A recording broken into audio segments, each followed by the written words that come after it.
नमस्कार साथियों, steno with Hemant में आप सभी का स्वागत है। जनसंख्या डिक्टेशन 100 शब्द प्रति मिनट स्टार्ट होगी 5 सेकंड बाद।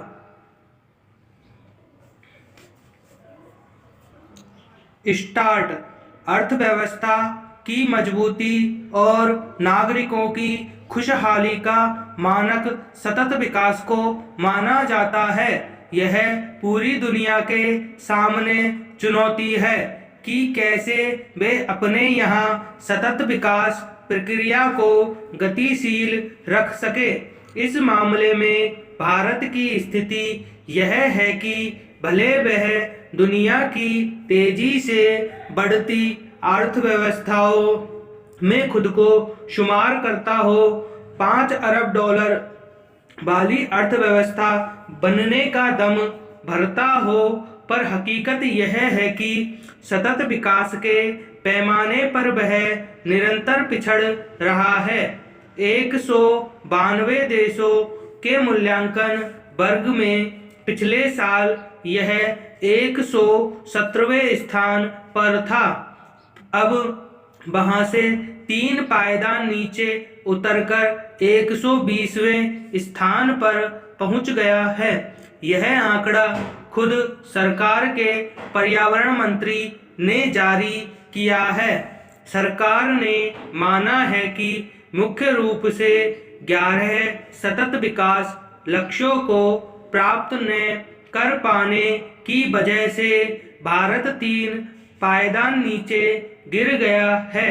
अर्थव्यवस्था के मामले में बहुत पीछे माने जाने वाले भारत के पड़ोसी देश श्रीलंका, बांग्लादेश, भूटान और नेपाल भी इस पैमाने पर उससे बहुत आगे है।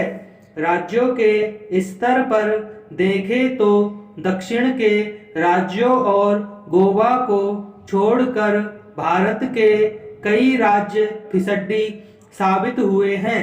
पैराग्राफ।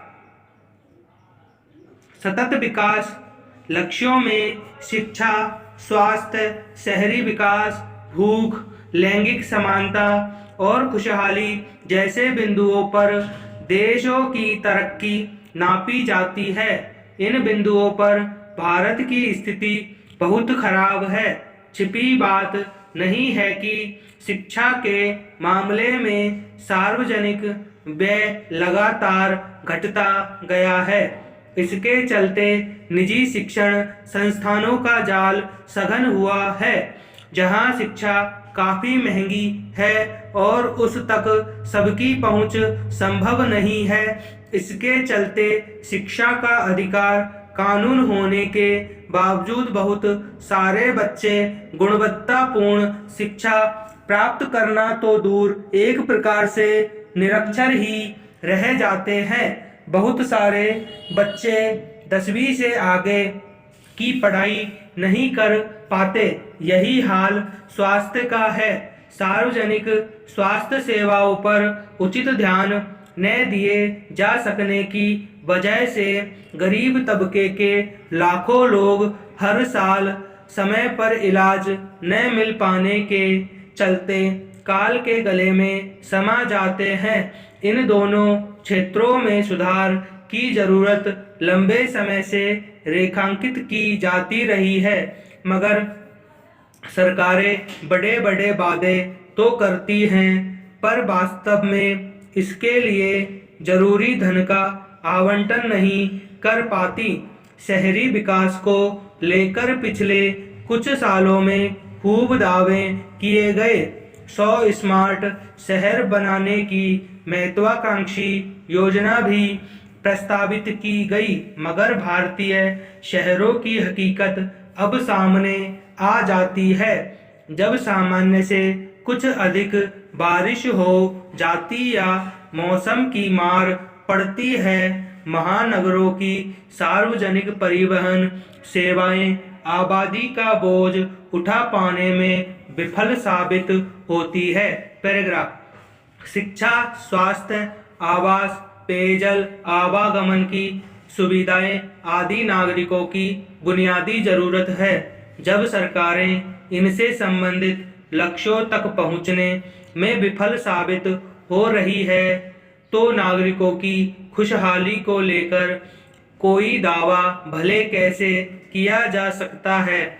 भूख और बेरोजगारी का आलम यह है कि केंद्र सरकार खुद दावा करती है कि वह 80 करोड़ लोगों को मुफ्त राशन बांट रही है। जिस देश की इतनी बड़ी आबादी मुफ्त राशन पर निर्भर हो, उसकी खुशहाली दिवा स्वप्न जैसी लगती है।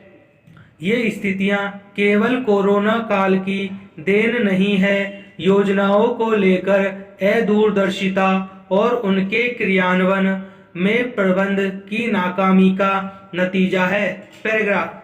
इससे बड़ी विडंबना क्या होगी कि एक और बिगड़ते पर्यावरण को लेकर लंबे समय से लगातार चिंता जताई जाती रही है। इससे उपजी समस्याओं के समाधान के लिए तमाम उपाय सुझाए जाते हैं। दूसरी ओर जमीनी स्थिति दिनों दिन खराब होती जा रही है। हालात यह है कि पर्यावरण में बहुस्तरीय उथल-पुथल की वजह से अलग-अलग रूप में दुनिया को बड़ा नुकसान हो रहा है और अकेले प्रदूषण के चलते हर साल लाखों लोगों की जान चली जाती है। इस मसले पर एक ताजा रिपोर्ट में सामने आए ये तथ्य एक बार फिर यह चिंता पैदा करने के लिए काफी है कि पिछले 2 दशकों के दौरान हवा में घुलते प्रदूषण के चलते भारी तादाद में लोगों की मौत हो गई। Centre for science and environment यानी CSE की एक नई रिपोर्ट के मुताबिक बीते 20 सालों में हवा में सूक्ष्म कणों यानी PM 2.5 में तेज बढ़ोतरी की वजह से होने वाली मौतों की तादाद कम से कम 2.5 गुना बढ़ गई है। भारत की पर्यावरण रिपोर्ट में यह बताया गया है कि दुनिया भर में वायु प्रदूषण के कारण पिछले दशक में 60 लाख से ज़्यादा से लोगों की जान गई। अकेले भारत में इस अवधि में 10.67 लाख लोग दुनिया से चले गए। पैराग्राफ। विचित्र यह है कि युद्ध या अन्य प्रत्यक्ष कारणों से होने वाली मौतों की संख्या से तो दुनिया भर में परेशानी महसूस की जाती है, लेकिन प्रदूषण के चलते इतनी बड़ी तादाद में लोगों की जान चली जाती है और यह कोई ऐसी चिंता पैदा नहीं कर पा रही है जिसके तत्काल समाधान की जरूरत महसूस की जा सके। रिपोर्ट के मुताबिक 2019 में वायु प्रदूषण के जोखिम से जुड़े स्वास्थ्य प्रभावों से जीवन के पहले महीने में वैश्विक स्तर पर 4,76,000 शिशुओं की मौत हो गई। इनमें से भारत में 1,16,000 बच्चों की जान गई।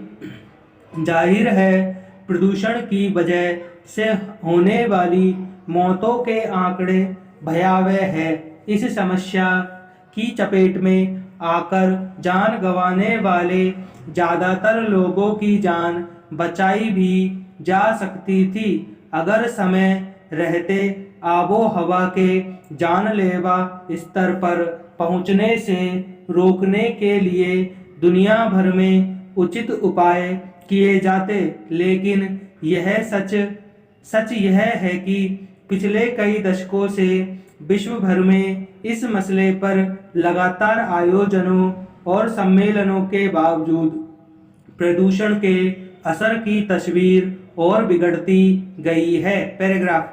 गौरतलब है कि PM 2.5 हवा में मौजूद वे सूक्ष्म कण होते हैं जो शरीर में गहराई से प्रवेश कर जाते हैं और फिर फेफड़ों और श्वसन नली में सूजन को बढ़ा देते हैं। इसके असर से शरीर में रोगों से प्रतिरक्षा प्रणाली कमजोर हो जाती है और सांस से संबंधित कई तरह की समस्याओं का खतरा बढ़ जाता है। सन 2019 में खराब वायु गुणवत्ता दुनिया भर में जल्दी मौत का चौथा प्रमुख जोखिम वाला कारक था। यह केवल उच्च रक्तचाप, तंबाकू के उपयोग और खराब आहार से भी आगे निकल गया। सवाल है कि इतने लंबे समय से वायु प्रदूषण के इस पहलू और कारक के एक जग जाहिर समस्या होने और इसके बारे में सब कुछ ज्ञात होने के बावजूद इसकी रोकथाम के लिए कोई ठोस कदम क्यों नहीं उठाया जा सका, जबकि आए दिन राष्ट्रीय और अंतर्राष्ट्रीय स्तर पर पर्यावरण की बिगड़ती हालत और उसके समाधान को लेकर व्यापक पैमाने पर चिंता जताई जाती है। आखिर वे कौन से कारण हैं कि कार्बन उत्सर्जन पैदा करने वाले धनी और विकसित देश हर मौके पर इस मसले पर अपनी जिम्मेदारी का पल्ला झाड़ लेते हैं और समस्या की गंभीरता का ठीकरा अविकसित या विकासशील तीसरी दुनिया के देशों पर फोड़ देते हैं। प्रश्नवाचक संपूर्ण विराम। धन्यवाद।